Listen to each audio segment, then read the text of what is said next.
So if you haven't heard the fakest thing today, allow me to introduce you. Apparently Kingdom Hearts 1 is getting a remake. This is from a quote-unquote leaker named Ecstasis or whatever. It's been all over Twitter, and the TLDR, it's getting updated graphics. The Deep Jungle will be replaced with Jungle Book for some reason. I don't know why. There will be more content, and then you can play as Riku. And then apparently it will release early 2027. I think the funniest thing about this is that people thought that Square this year would possibly announce a remake for Kingdom Hearts 1 and then release it next year. As a Kingdom Hearts fan myself, I actually did want to make a video about a Kingdom Hearts 1/maybe 2 remake, but mainly 1. And this seems like the perfect opportunity to do it. So does Kingdom Hearts actually need a remake? To give you that answer, I need to give you my qualifications on whether you should believe me or not. I played Kingdom Hearts 1, skipped to 2, and then waited 13 years to jump right back into play 3. And I have not played any other Kingdom Hearts game besides that. So I am very qualified to give you an opinion on this. Listen, I played with cardboard cutout keyblades in my backyard just as much as anyone else. I pretended I was Roxas, I had Oathkeeper and Oblivion, and I swung them at trees, alright? But also, I didn't think games that were coming out on, like, the DS were real games. I just thought they were spin-offs, so I never really bothered with them. Come to find out that they are integral pieces to the absurdly complex story that Nomura has crafted, and I completely skipped over them. So you can imagine my shock when I played 3 for the first time and I see Ventus and I'm like, why is there a clone of Roxas? Who even is this? What's happening? I think it just goes to show how special this series is, because you can play 1 and 2 and then all of a sudden they become one of the most favorite series of all time. At least for me, that's how it ended up. I love Kingdom Hearts to an indescribable amount, even just with the few games I have played. It is one of those like childhood series that I just can't get over. With that said though, does it actually need a remake? Well, if you look at Kingdom Hearts Final Mix, which is the HD remaster version, you can get it on Steam, it's packaged with a bunch of other stuff, and it's pretty much just a really good looking version of the game.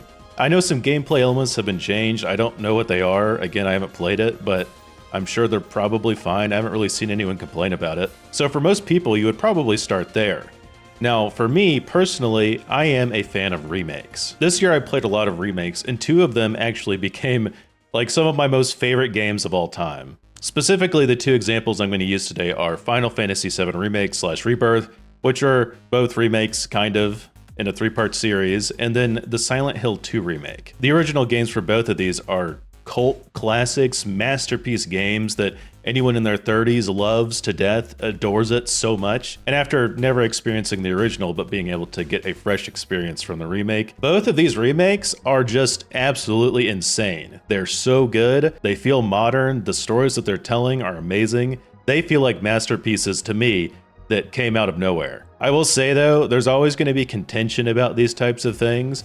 Oh, the remake doesn't have the same charm as any of this stuff, you know, it's different now. They've gotten rid of what made the game itself. I will be the first to admit that games like Kingdom Hearts have interesting cutscenes that are, I can't even defend them, I'm gonna be honest. When I watch them, I just want to shrivel up from embarrassment. But do they add charm to the game? Yeah, absolutely. I think the most ridiculous and charm-filled cutscene of all time is this one from Kingdom Hearts 2.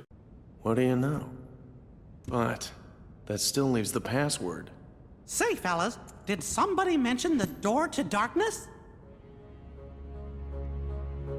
But just the line delivery and how characters act towards each other in these games are just so silly. And I really like it a lot, and it is a big part of the game to me. However, a lot of people when playing games like Final Fantasy VII Remake and Rebirth and Silent Hill 2, a huge factor is, man, these games feel polished now. And I think the unpolished jank of the older games are what people actually miss quite a bit. Don't get me wrong, Kingdom Hearts 1 has a lot of jank. And if you start changing the combat and the dialogue and how the characters interact and how the worlds look, it will feel like a different game. But that's because it is. It's not the same game. You cannot look at Silent Hill 2 original and then Silent Hill Remake and tell me that these are the same game. They're not. They're completely different. If I wanted to go play an old game with shitty tank controls, I would go back and play it. I'm not going to go do it. When I'm looking for a new experience, most of the time I'm not going back to find an old janky game to play, even if it is a cult classic. I personally, and like a lot of other people, prefer kind of newer experiences. Sometimes people just don't want to go back and play the OG games. They don't want to go back and experience the jank. They know it's a masterpiece. They know a lot of people love it. It's a cult classic, but that doesn't inspire them to go back and finally give it a try. The things that a remake can offer is that it can give players an experience to where they can go, you know what? Fine, I'll try it. It looks cool. I've seen the trailers for it. It doesn't look old and disgusting and filled with pixels. I'm gonna jump right in. And there you go. You have a new player coming in to potentially become a fan of a series that they have never experienced before, and it's all because of a remake. And if you need the proof of that, I'm literally right here. Like, I love Silent Hill, I love Final Fantasy. I even went back and I started playing the Final Fantasy 1 through 6 pixel remasters on my Switch because I like the 7 remake so much. I wanted to see what this series is all about. Like I said before though, I don't think it's fair to compare these old games to the new ones. To me, the difference is a remake is a familiar story in a familiar world with familiar characters. So when you play it, you go, you know what? This reminds me a lot of the old days. It's a lot different, but it reminds me of the old days. Or you play it for the first time and you're just impressed by how everything looks and feels. Taking a screenshot from the OG versus the remake and nitpicking every little difference and how they forgot to add a bottle on the table so it lost all its charm just doesn't make any sense. It's just stupid to me. So does Kingdom Hearts 1 need a remake? Not necessarily, unless it's done a certain way. So I actually tweeted about wanting remakes before all of these leaks even came out, and I got assassinated on Twitter for it. Dude, what about Kingdom Hearts 4? You're gonna take away all the development time from Kingdom Hearts 4. We don't need them to start working on remakes randomly. I get that, and you know what? That is a fair point. I totally understand that. Where my line of thinking here is purely speculative, and I don't know the branches of Square Enix and how they're all lined up, so if somebody is an expert in that field, you can leave a comment about it. But to me, if you wanted to do a remake of Kingdom Hearts 1, just hand it off to another studio. Let them take care of it. Listen, I know it's scary. I've had IPs that I love handed off to other studios, and then we get shit like this, okay? I don't like it. It happens sometimes. But on the other hand, sometimes you get things like this. So like I mentioned earlier, the Silent Hill 2 remake is an amazing, amazing game. For somebody who's never played the original, it is an awesome start to get into the series.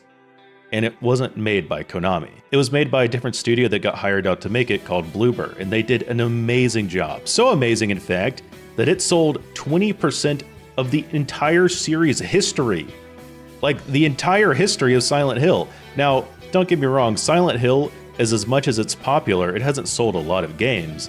But the remake still sold 20% of all the sales ever. That's a lot of sales. Funnily enough, if you try and look back to where it sold as much as this, it's like in 1999 or something. Regardless though, it seems like this brought back a lot of new life into the series. Konami is making 2 separate Silent Hills, and then Bloober is working on a Silent Hill 1 remake. Now, I was interested to go back and look at the Steam charts just to kind of see how remakes affect original game ports on Steam. And just taking a look at one example, of course the remake of Resident Evil 4 has a way higher player count than the original port. That's normal, and that's nothing to go, whoa, ports suck. Of course not. But look at what effect the remake had on the OG. To me, this seems like a lot of players tried the remake and then wanted to go try the original because they became fans of the series solely off the remake itself. Not only does that mean they bought the remake, but they also bought the original, and they might have bought even more Resident Evil games. You have no idea. Imagine what this could be like for Kingdom Hearts, a game that's chronological, which means if they want more of the story, they would have to play the Kingdom Hearts 1 remake, and then they might play the original, and then they might play 2. Then they might play Chain of Memories. Then they might play Birth by Sleep or 3 or whatever. There's so many they could play. That way you don't take away development from Kingdom Hearts 4, which a lot of people get worried about, and then you support those developments by adding more funds and more fans for Square to get their greedy little hands on and keep milking the cash cow all day long. And as long as they're careful about what studio you pick and they're passionate about the series, I think the games wouldn't be that bad at all. They might be pretty good. But does Kingdom Hearts actually need a remake right now? No, I don't think so. I think a perfect starting point for any fan of the series is just playing the final remixes, the bundles on Steam. They're all there for you, and the games are pretty good. In my opinion, Kingdom Hearts 1 combat is a little more clunky. 2's combat is perfect, of course, and anything past that, I just look towards 2 because to me it's peak. But it's not like the most horrible thing in the world. It's not like I'm asking you to go back and play tank controls, okay? But while it's not really needed, like I said, I wouldn't really oppose a new Kingdom Hearts game. I love this series, and I think it would be great. So until we get another absolutely fake leak that everyone knows fake, but they spread around anyways, I will just keep waiting for Kingdom Hearts 4 like everyone else. And if a remake does come out, hey, you know what? I was wrong, but we'll see. Thank you to all these wonderful members who support me, and thank you to our very special Calamari tier member, DJ Foxbox. If you want to join this lovely list of people, then join this membership down below. Otherwise, click on one of these videos.